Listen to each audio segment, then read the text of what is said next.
So यो चाहिँ part 2 है। यसमा चाहिँ हामीले अघि डिस्क क्यालिपर डिप्लेसबाट लिएर आएर अब फिट गर्ने कार्यक्रमतिर लाग्दैछौँ होइन। So this is the new disc caliper. So price चाहिँ ठाउँ अनुसार फरक हुन्छ होला, तर डिप्लेसमा चाहिँ मलाई यसलाई 4500 लाग्यो। सो मैले चाहिँ यसलाई फिट गरिदिएँ। अब भिडियो खिच्न अलिकति गाह्रो हुन्छ, किन भन्दाखेरि एउटा हातमा मोबाइल अनि एउटा हातले अब गर्दैछु। अब यसको लागि चाहिँ अब बेन्जो बोल्ट र अनि त्यो वासर चाहिँ नयाँ भएको राम्रो है, किन भन्दाखेरि रियुज गर्दाखेरि अलिकति रिस्क हुन्छ कि त्यहाँ हावा छिर्ला भनेर। अब यो पछि चाहिँ हामीले यो वासर चाहिँ नयाँ किनेको थियौँ, पहिलाको ब्लगमा देख्नुभयो होला। अनि अब यो पुरानो वासर चाहिँ हेर्नु, अब यो पुरानो वासर चाहिँ रियुज नगर्दा बेस्ट है। अब मैले चाहिँ नयाँ वासर लिएर अनि फिट गर्दैछु। अब एक हातले काम गर्दा अलिकति गाह्रै हुन्छ। अनि अलर्ट है, यो ब्रेक ओइल चाहिँ हातले नछुनु होला कृपया गरी, बन्द लगाएर काम गर्नु, किनभने ब्रेक ओइलले चाहिँ हात नि लास्टै इफेक्ट गर्दो रहेछ। लगभग पानीमा डुबाएर राखेको हात जस्तै गरी इफेक्ट गर्दो रहेछ क्या। सो बी अवेयर है त्यसमा चाहिँ। अनि अब मलाई बेन्जो बोल्टको चाहिँ 80 रुपिस पर पिस लियो पार्ट्समा, एन्ड वासरको चाहिँ 20 रुपिस पर पिस लियो। अब एक हातले म फिट गर्दैछु। अब यसरी नै बिस्तारै फिट गरेर हामीले यसलाई टाइट गर्छौँ है त। यदि हजुरले टाइट गर्दै हुनुहुन्छ भने रिङ स्प्यानर युज गर्नु। सी टाइपको स्प्यानरले चाहिँ स्लिप खान सक्छ, रिङ स्प्यानर चाहिँ राम्ररी ग्रिप दिन्छ क्या, अनि यसले बोल्टहरू स्लिप गर्दैन। अब हामी ब्लिडिङ प्रोसेस गर्दैछौँ।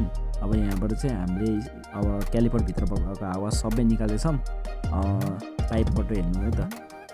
And this is the dot 4 brake oil है। अब यसपछि चाहिँ हामीले अब डट 4 को ब्रेक ओइल हालेर बिस्तारै हामीले पम्प दिन स्टार्ट गर्छौँ। अनि पम्प दिँदाखेरि चाहिँ अब यो चाहिँ ब्लिडिङ प्रोसेस हो, भित्र भएको सबै हावा निकाल्ने हामीले क्यालिपरदेखि लिएर यो बकेटभित्रको। अब हामीले जब पम्प गर्छौँ तब हावा निक्लिन्छ, यसको मतलब चाहिँ भित्र हाम्रो ब्रेक ओइल जाँदैछ कि। सो यो प्रोसेस चाहिँ कन्टिन्यू गरिराख्नु जबसम्म कि त्यो अब हाम्रो यो हार्ड हुँदैन नि लिभर, तबसम्म है त। अब हामी चाहिँ यो प्रोसेस कन्टिन्यू गर्दैछौँ। एन्ड अब यो टाइम चाहिँ लगभग कसलाई मिनिमम 2-3 मिनट्स लाग्छ, कसैलाई म्याक्सिमम 5 मिनट्स लाग्छ है त। अब हामीले यो चाहिँ लगभग 2-3 मिनट्स गऱ्यौँ। अनि तल हामीले क्यालिपरमा हेर्नुपर्छ, क्यालिपरबाट नै हाम्रो यो पाइपबाट अब लिक्विड निक्लिन्छ। एन्ड अब भित्र जाँदै गर्छ नि त लिक्विडहरू। एन्ड डट 4 को लिक्विड जाँदाखेरि अब हाम्रो माथिको बकेट नै सकिँदै जान्छ कि। So we need to refill it है। हामीले यसलाई रिफिल गर्छौँ। रिफिल गरेर हामीले सेम पम्प दिने प्रोसेस स्टार्ट गर्छौँ। एन्ड तलबाट जब हाम्रो डट 4 ब्रेक ओइल निक्लिन्छ नि त्यो पाइपबाट, एन्ड त्यसपछि हामीले त अब त्यो मुनिको ब्लिडर नट अब टाइट गरेर पम्प दिएर फेरि लुज गर्नुपर्छ है त। So as you can see अब हामीले तल पाइपमा नै हेर्न सक्छौँ, हामीले अब बिस्तारै लिक्विडहरू निक्लिँदैछ।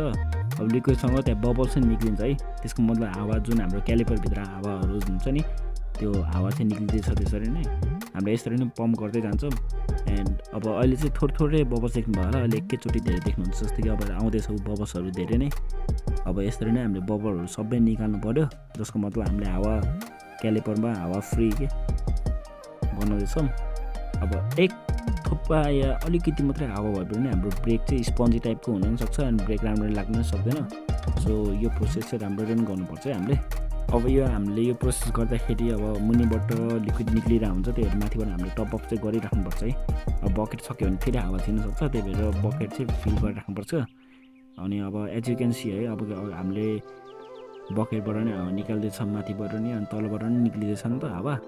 अब यो प्रोसेस चाहिँ अलिकति टाइम लाग्न सक्छ है। स्टिल हामी पम्प गर्दैछौँ। And as you can see अब चाहिँ म्याक्सिमम अमाउन्ट अफ एयर हाम्रो क्यालिपरबाट निक्लिँदैछ क्या। अब हेर्न सक्नुहुन्छ हजुरले कति हावा भित्र रहेछ भनेर। अब त्यही माथि यो त अब नयाँ क्यालिपर हो नि त, त्यही भएर हावा त नर्मली भित्र भइरहन्थ्यो।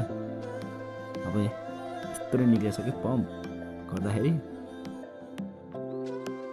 अब यो हावा निक्लेपछि चाहिँ हामीले अब यो ब्लिडर स्क्रु टाइट गर्छौँ। And as you can see है, हाम्रो ब्रेक अब लागिरहेछ, माथि नै लागिरहेछ, तल्लोपट्टिको छैन, स्पन्जी टाइपको भएको छैन। सो हाम्रो ब्लिडिङ प्रोसेस चाहिँ राम्ररी भएछ। एज यु क्यान सी लिक्विडमा नै कुनै पनि हावा छैन। So thanks for watching, enjoy a lot है त।